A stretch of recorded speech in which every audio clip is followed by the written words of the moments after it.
Imagine you could lie on your couch, watch a movie, and become a better person in the process. Sounds too good to be true? Well, self-help movies can help you accomplish exactly that. And in this video, I'm gonna give you the top 5 self-help movies that everyone should watch at least once. Let's get started. And by the way, if you're a little bit critical of the term self-help, like many people are, then don't think of these movies that I'm about to show you in a second as something that tries to indoctrinate you with some kind of weird life philosophy. Instead, simply look at it as a form of inspiration, where you can watch people take control of their life and improve it for the better. And in the end, isn't that what we're all after? So the first movie on our list is a great example of that. It is Yes Man with Jim Carrey. Jim Carrey in this movie plays a guy who goes through life saying no to literally everything. And he feels like that is the right way to go about it until he has a change of heart, until he has a revelation and he decides to completely change his life. So he does a complete 180 and starts saying yes to every opportunity in his life. Of course, this being a Jim Carrey movie, you can imagine this makes him end up in all sorts of wacky situations,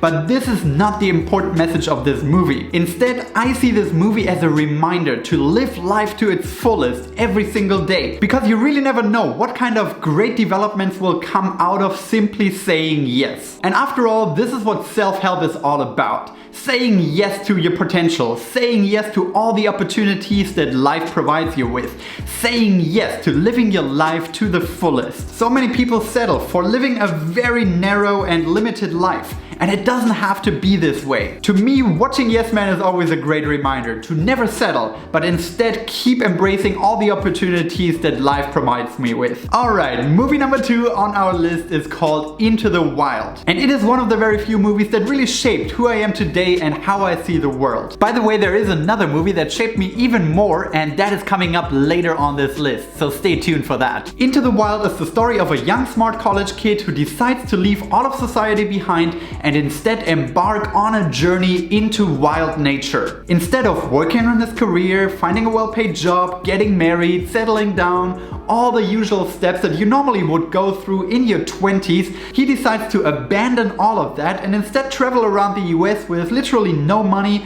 and eventually end up in Alaska, living in the wilderness. Now, how is that a self-help story? Well, to me, self-help really isn't about living up to the standards of other people. Instead, it's about knowing who you are and knowing what you want to get out of life. Let's be honest here, most people in their early 20s have no idea who they are, they have no idea what they actually want, but even worse than that, they don't take the time to figure it out. Instead, they are so concerned with living up to the high expectations of their parents, of their partners, of their teachers, that they never once take a step back and think about, is this actually the path that I want to pursue? It often comes down to the old saying that many people spend their entire lives climbing the ladder of success only to find out in the end that it's been leaning against the wrong wall. This movie, Into the Wild, does an excellent job reminding you to first think about the wall that you want to lean your ladder against before you start climbing that ladder of success. And talking about the ladder of success, I've been trying to climb the ladder of YouTube success,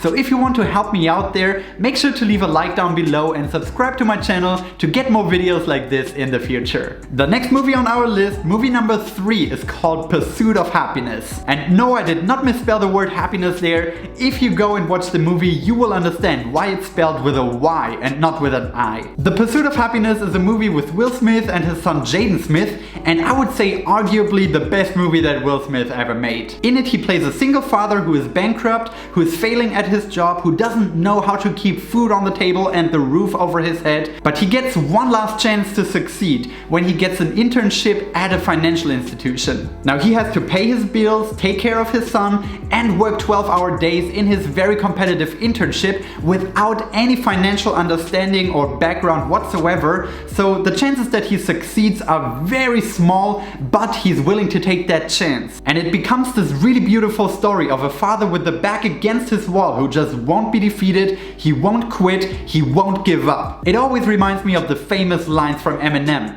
If you had one shot and one opportunity, would you capture it or just let it slip. To me, The Pursuit of Happiness really isn't a story of a career-driven and focused guy who tries to beat the odds. Instead, I see it as a story of a guy who has an idea of what kind of life he wants to live, who has a clear vision of what kind of life he wants to be able to provide to his kid, and who just won't quit until he gets there. It teaches you the importance of values, the importance of having a clear goal, the importance of believing in your dreams, the importance of having a belief system that you follow. All of that is crucial in whatever you choose to pursue, whether it is your career or your family or your health and fitness. It doesn't really matter. All that matters is that you have that plan and you follow through with it no matter what. Alright, moving from a movie where someone has a very clear goal to a movie where the protagonist has no clear goal at all, but ends up accomplishing a lot nonetheless. Movie number 4 on our list is Forrest Gump. And yes, obviously I'm aware that most people have watched Forrest Gump at least once in their life, maybe even twice or 3 times,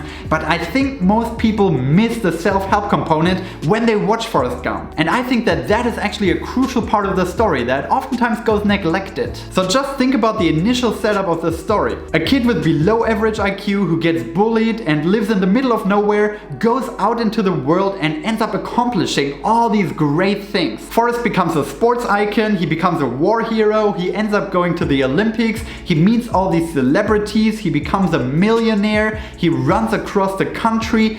All of that without having clear goals, without actively working on himself and pursuing these goals. It rather seems to all fall into his lap naturally. But that is actually only at first glance, because if you look more closely, you realize that whatever Forrest does, he does with full dedication. All his focus is what he's currently doing, and that's why he's able to advance so fast and so far in these fields. I am currently reading a book from the guy who coined the term deliberate practice, which is essentially the fastest way to become good at anything, and it helped me realize that deliberate practice is all that Forrest Gump does. Whether it is ping pong or shrimp fishing or running, he always puts his heart and soul into it because that's just the kind of person he is. And it turns out that that is much more important than having a high IQ. So I believe that that could be an important lesson to all of us. We should approach every single task, every single obstacle in our life without an ego attached, and instead just fully dedicate ourselves to mastering that particular task. If we always just try our very best, we might end up being as successful as Forrest Gump. And it is a beautiful way of seeing life as a whole, just an endless string of opportunities, and it is up to you to grab them. Alright, and with that we have reached movie number 5 on our list of the best self-help movies of all times,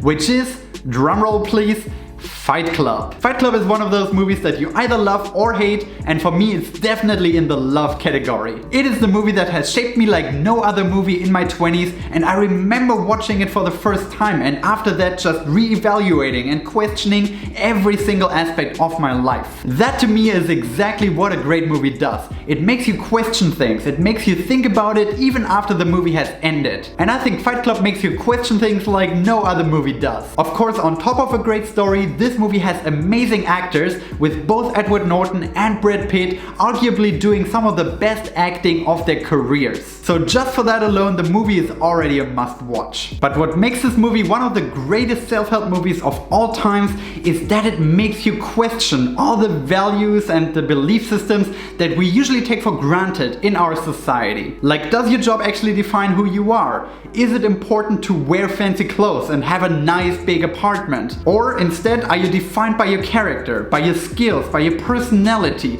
that you develop over time, that you develop by putting yourself into tough situations and overcoming them? This is the kind of life that I want to live. I don't want to be defined by my bank account. I don't want to be defined by the shirts I wear or the car I drive. Instead, I want to be defined by my personality and by the character traits that define who I am. I honestly believe that Fight Club is a must-see for everyone in their early 20s, especially men, who tend to feel a little bit lost at that stage in their lives. And I'm not saying, of course, that you should take everything that Tyler Durden says as gospel like some people do, but instead merely take it as a jumping off point to question some of the beliefs and the values that you have been taught by school, by your parents, by your teachers, and by society as a whole. And then at least you can decide for yourself what kind of life you want to live and what kind of values you want to incorporate into it. And that completes our list of the best self-help movies of all times. Now I hope you got some value out of it, and if you did, please feel free to subscribe subscribe down below for some more videos just like this one. If you feel like I missed some movies, please also let me know in the comments down below so we can have a discussion about it. I'm always happy to have these kind of discourse and see what kind of movies you guys like out there. For now, thank you so much for watching, and I will see you in the next video.